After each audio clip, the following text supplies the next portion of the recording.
Good afternoon dear student. आज आपको +2 class political science subject और 9th लेसन शुरू करने जा रहे हैं, जिसका नाम भारतीय राजनीति और नए बदलाव है। अब बताते हैं कि भारतीय राजनीति में किस तरीके से क्या क्या नए बदलाव आए, उनके क्या परिणाम निकले, उन चीज़ों का जिक्र करते हैं।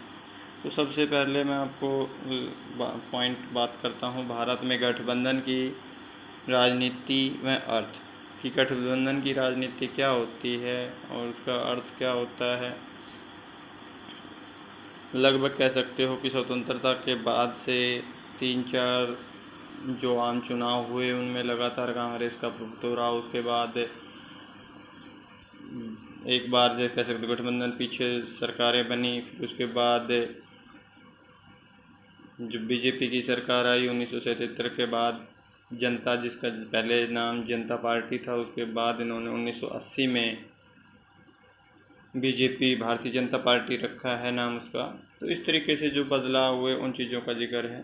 तो अब मैं आपको बता देता हूँ गठबंधन, भारत में गठबंधन की राजनीति और अर्थ कि गठबंधन क्या होता है। जब किसी भी राजनीतिक दल को पूर्ण बहुमत प्राप्त नहीं होता है और दो या दो से अधिक राजनीतिक दल मिलकर सरकार चलाते हैं, सर्वसम्मति से वो अपना एक नेता चुनते हैं और उस नेता के अधीन अपने जो भी ऑर्डर देता है उसके अधीन कार्य करते हैं। तो इस तरीके की जो सरकार का गठन होता है उसको गठबंधन सरकार कहा जाता है या गठबंधन की राजनीति कहा जा सकता है।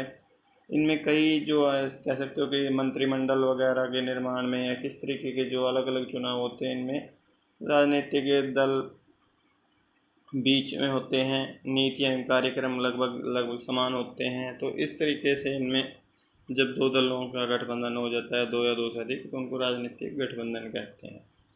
अब आ जाता है कि भी राजनीति में गठबंधन सरकार के कारक बोल दो या कारण बोल दो कि किन कारणों से राजनीतिक में गठबंधन की सरकार का गठन होना शुरू हुआ, किस कारण से कह सकते हो कि राजनीतिक पार्टियां एक हो जाती हैं, वो चीज़ें हैं।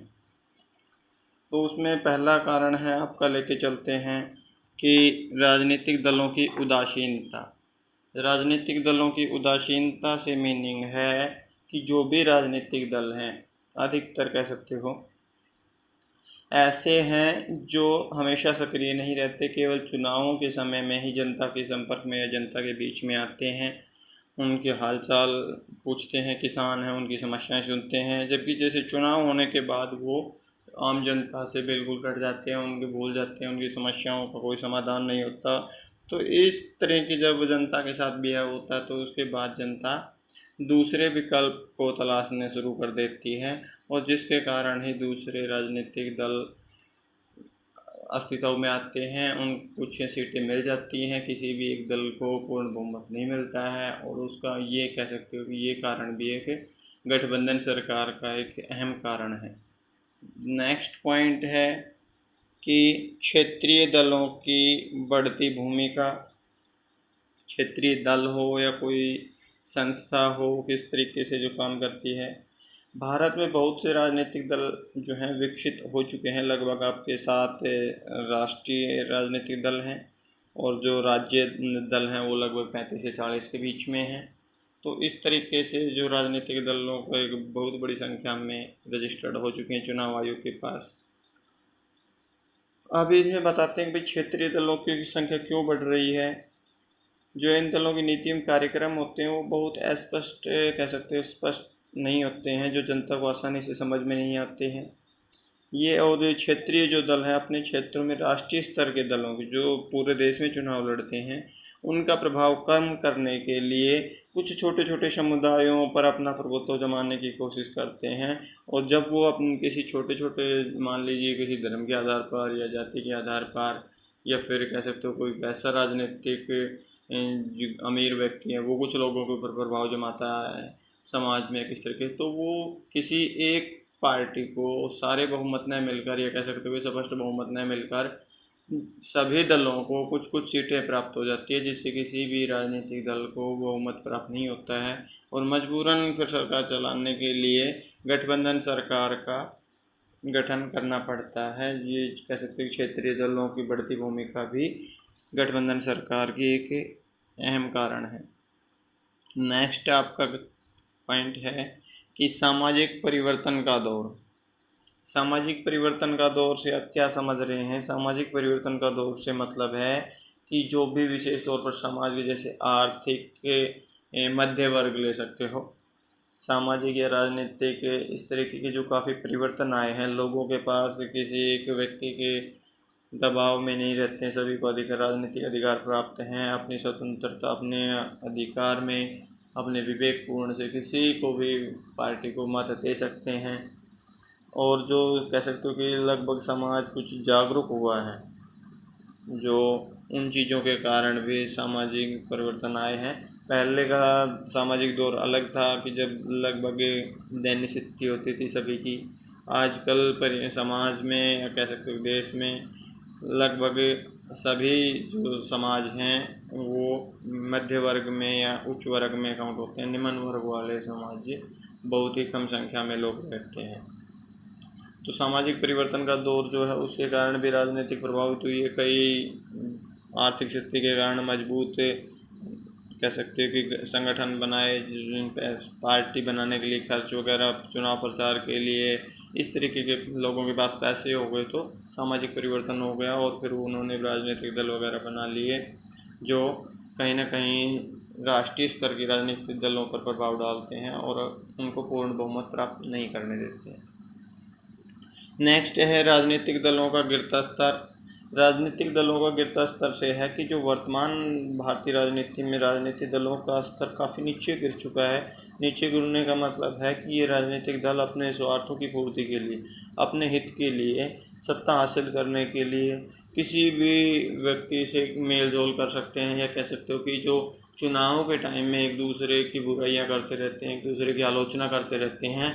जब किसी भी दोनों दलों में से किसी को भी बहुमत प्राप्त नहीं होता है तो दोनों गठबंधन कर लेते हैं और जनता को पागल बनाते हैं।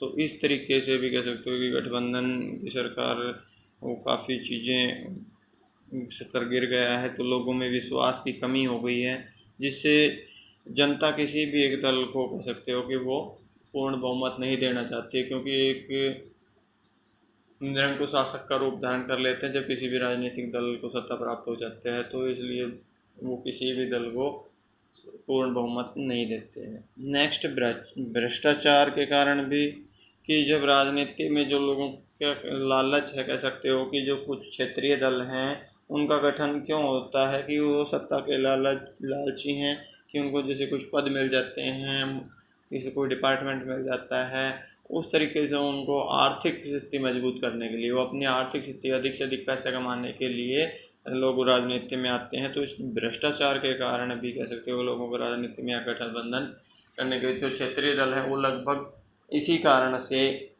चुनाव मैदान में उतरते हैं कि भाई अगर पूर्ण बहुमत तो नहीं भी मिलेगा तो राष्ट्रीय दल को भी पूर्ण बहुमत नहीं मिलना और मजबूरन उस राष्ट्रीय दल को हमारे साथ गठबंधन करना पड़ेगा और हमें सत्ता में कुछ पद मिल जाएगा और पैसे मिल जाएंगे, जिसके कारण भी गठबंधन सरकार का कह सकते हो कि प्रभुत्व है। ये गठबंधन सरकार के कारण है, किन किन कारणों से गठबंधन सरकार का गठन होता है ये चीज़ें। अब आता है नेक्स्ट गठबंधन सरकार की विशेषताएं।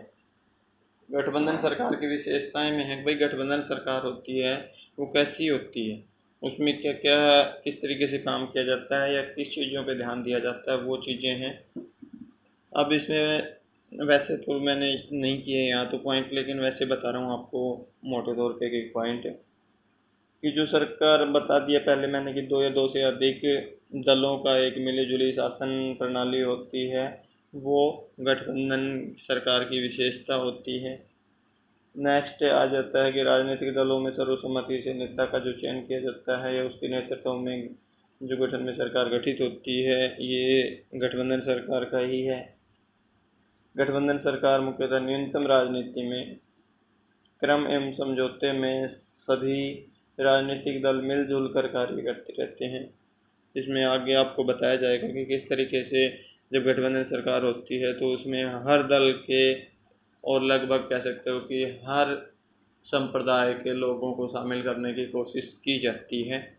तो ये गठबंधन सरकार में मान लीजिए अभी जैसे शिवसेना और कांग्रेस की महाराष्ट्र में गठबंधन है, तो वहाँ दोनों कांग्रेस पार्टी से भी और शिवसेना से भी मंत्रिमंडल में शामिल किए गए हैं, उनको मंत्री पद दिए गए हैं। ऐसे ही मध्य प्रदेश में अब जैसे बीजेपी की और उन जो फेरबदल हुआ उसके कारण भी जो हुआ उसमें भी सिंधिया खेमे के भी नेता को शामिल किया गया है और भाजपा के भी, और उसमें काफ़ी चीज़ों को शामिल किया गया, जैसे धर्म के आधार पर भी लोग हो या जाति के आधार पर भी, इस तरीके से बंटवारा किया गया है।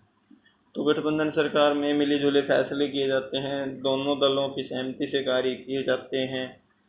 और इसके कह सकते हो कि निर्णय जो गठबंधन सरकार में किसी भी प्रमुख मुद्दे पर या विषय पर जो निर्णय होता है सभी घटक दलों के साथ विचार विमर्श करने के बाद, जितने मान लीजिए 2 या 3 दल जो शामिल होते हैं उन सभी दलों के साथ बैठक करके उसके बाद डिसीजन लिए जाते हैं। तो अब आ जाता है नेक्स्ट आपका पॉइंट कि सांप्रदायिकता का अर्थ। सांप्रदायिकता को अगर आप मोटे तौर पे समझो तो कह सकते हो कि सांप्रदायिकता का लिया जाता है ज़्यादातर मतलब तो धर्म के आधार पर लिया जाता है, लेकिन यहाँ सांप्रदायिकता का कह सकते हो कि धर्म भी, जाति भी, वर्ग विशेष के लिए जो भी आधार पर भेदभाव किया जाता है उसको सांप्रदायिक कहा जाता है, सांप्रदायिकता कहा जाता है। कि धर्म के आधार पर भेदभाव किया जाता है या जाति के आधार पर, इस तरीके के। अब इनके बात आगे आती है कि भाई सांप्रदायिकता हमारे समाज में भी काफ़ी फैली हुई है कि लोग, मैंने बताया था अभी ऊपर वाले में कि भाई धर्म के आधार पर भी लोगों को मंत्रिमंडल में भी शामिल किया जाता है।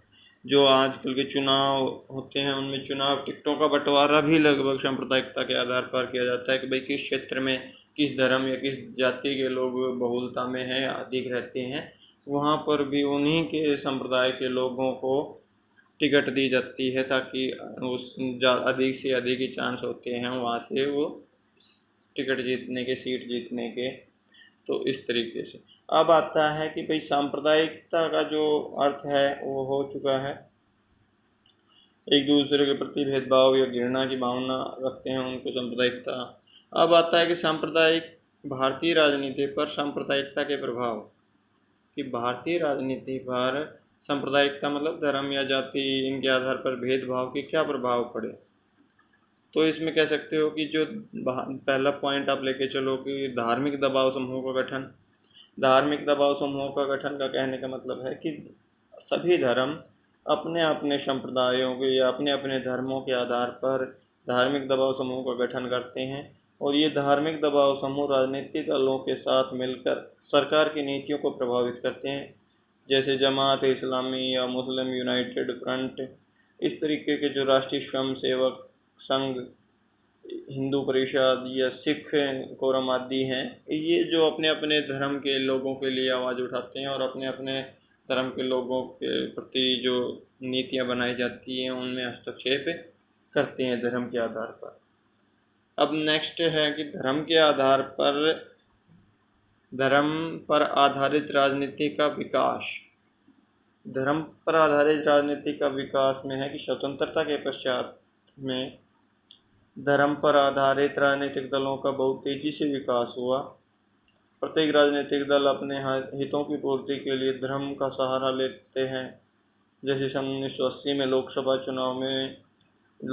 चुनाव से पहले श्रीमती इंदिरा गांधी जी ने मुस्लिम मतदाताओं को रुझाने के लिए, मतलब अपने ओर आकर्षित करने के लिए, दिल्ली के शाही इमाम से मुलाकात की तथा भारतीय जनता पार्टी हिंदुत्व का नारा देकर हिंदू मतदाताओं का समर्थन प्राप्त करना चाहती हैं, जो पूर्णतः धर्म पर आधारित यह राजनीति है। कह सकते हो कि जब किसी भी उम्मीदवार को, चाहे बड़े से बड़ा नेता ले लो या छोटे से छोटा नेता, जब किसी को किसी क्षेत्र में चुनाव के लिए टिकट मिल जाती है और चुनाव प्रचार करता है तो उस क्षेत्र के प्रसिद्ध मंदिर हो या गुरुद्वारे हो या मस्जिद हो, उन सभी धार्मिक स्थलों पर वो पूजा अर्चना करते हैं ताकि इन कार्यक्रमों के द्वारा सभी धर्म या सभी जाति या उनके लोगों को रुझाया जा सके। चुनाव के टाइम में गरीब लोगों के घर पे खाना खाना, इस तरीके की जो प्रवृत्तियाँ की जाती हैं, हथकंडे अपनाए जाते हैं, वो धर्म पर आधारित राजनीति का विकास करते हैं।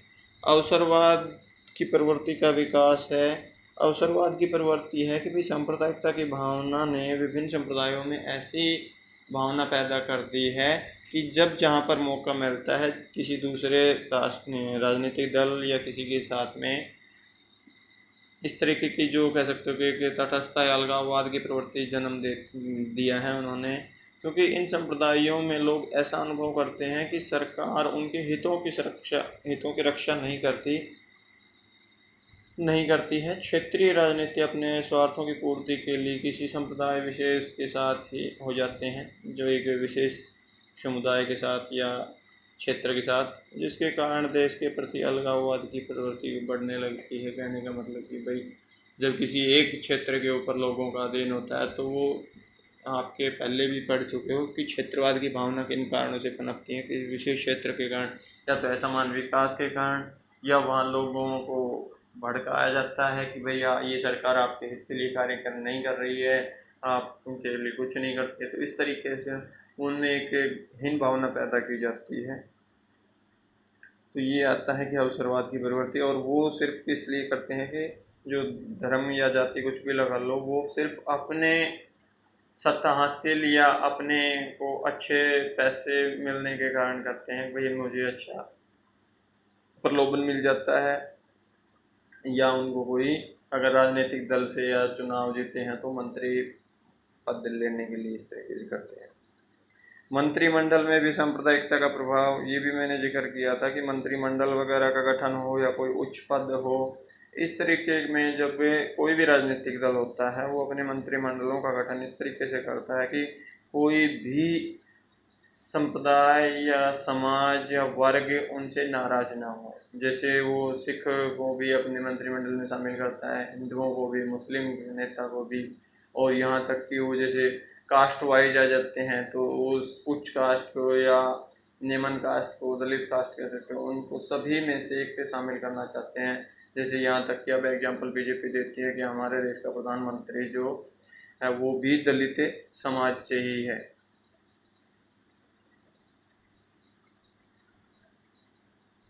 और अब ये नेक्स्ट पॉइंट आपका लेके चलते हैं कि अल्पसंख्यकों को प्रसन्न करना, कि अल्पसंख्यकों को प्रसन्न करने के लिए, क्योंकि जब चुनाव के जो नतीजे होते हैं वो ज़्यादातर कह सकते हो कि अल्पसंख्यकों के आधार पर, या कह सकते हो कि जो दलित समाज है उनके आधार पर निर्णय होते हैं। जो बाकी तो 50-50% में बढ़ जाते हैं, लेकिन ये जो लोग जिधर बहुमत करते हैं वही पार्टी के सत्ता में आ जाती है, या कह सकते हो कि बहुमत प्राप्त हो जाता है। तो अल्पसंख्यकों को प्रसन्न करने के लिए भी सांप्रदायिक संगठनों का निर्माण किया जाता है और भारतीय राजनीति को ये प्रभावित करते हैं। अब आ जाता निष्पक्षता इस तरीके से अब आ जाता है कि उदारीकरण का अर्थ। उदारीकरण का अर्थ क्या है?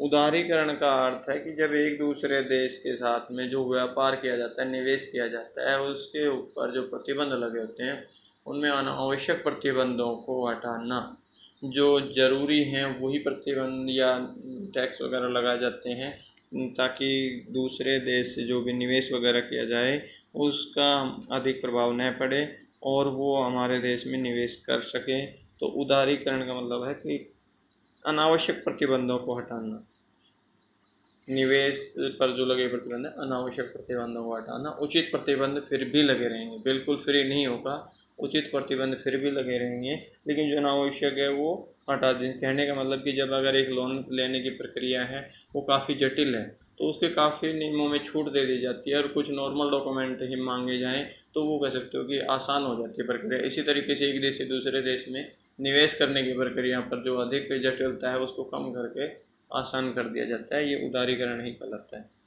अब एक यूपीए पॉइंट है और एनडीए है। तो इसमें आपका एनडीए का लेते हैं। एनडीए का जो है कि वो राजनीतिक दलों का गठबंधन ही है, जो भारतीय जनता पार्टी के साथ में गठबंधन करते हैं, दल चुनाव जीत लड़ते हैं, उनको जो एनडीए बोलते हैं। और एनडीए का गठन 1999 में अटल बिहारी वाजपेयी ने किया था, जिसमें कह सकते हो कि इसका हिंदी में जो भारतीय जनता पार्टी है इसके जो कहा जाता है राष्ट्रीय जनतांत्रिक गठबंधन। तो उन्होंने इसका किया था। और इसमें क्या होते हैं कि 2-3 चुनाव एनडीए के उसमें चुनाव लड़ते हैं बीजेपी पार्टी के नेतृत्व में, और जब वो चुनाव जीतते हैं, मान लीजिए किसी दल ने 2 सीटें लोकसभा की जीती, किसी ने 5 जीती, तो ये एक एनडीए का रूप ले लेते हैं, भाई एनडीए की सरकार है। नेक्स्ट आपका यूपीए है। यूपीए ऐसे ही उसका कांग्रेस का दल है जिन्होंने 2004 में इसकी शुरुआत की, संयुक्त प्रगतिशील गठबंधन। इसमें कह सकते हो कि 2004 से और 2014 तक जो इन्होंने सत्ता हासिल की वो इसी के आधार पर की थी, यूपीए के आधार पर। किसी एक दल को पूर्ण बहुमत नहीं मिला था। एक ये बात मैं आपको याद दिलाना चाहता हूँ कि जो वर्तमान समय में 2014 से और 2019 के लोकसभा चुनाव में भारत के ऐसे नरेंद्र मोदी ऐसे प्रधानमंत्री दूसरे नंबर के हैं जिन्होंने पूर्ण बहुमत के साथ में सरकार बनाई है। ऐसे ही पहले इंदिरा गांधी जी ने 2 बार लगती कह सकते हो कि वो पूर्ण बहुमत के साथ सरकार बनाई थी, और उसके बाद जब ये एनडीए और यूपीए गठबंधन होने के बाद बीजेपी एक ऐसी पार्टी, भारतीय जनता पार्टी, जो पूर्ण बहुमत के साथ सत्ता में आई है। और पूर्ण कार्य 2014 का तो पूर्ण कार्यकाल भी हो चुका है, 2019 का भी पूर्ण कार्यकाल होगा, क्योंकि जो कह सकते हो कि बीच में जो गठबंधन टूटते हैं वो किस आधार पर कि जिस किसी भी पार्टी को पूर्ण बहुमत नहीं होता और 2 दलों को गठबंधन के कारण सरकार चलती है, तो वो बीच में भी टूट जाते हैं। उनके कोई ऐसी कार्रवाई नहीं होती, किसी मंत्री पद को लेकर झगड़ा हो जाता है या किसी मतभेद पैदा होने के कारण वो अपना समर्थन वापस ले लेते हैं, और वो फिर दोबारा लोकसभा में पूर्ण बहुमत पेश नहीं कर पाते और सरकार गिर जाती है, राष्ट्रपति शासन लागू हो जाता है।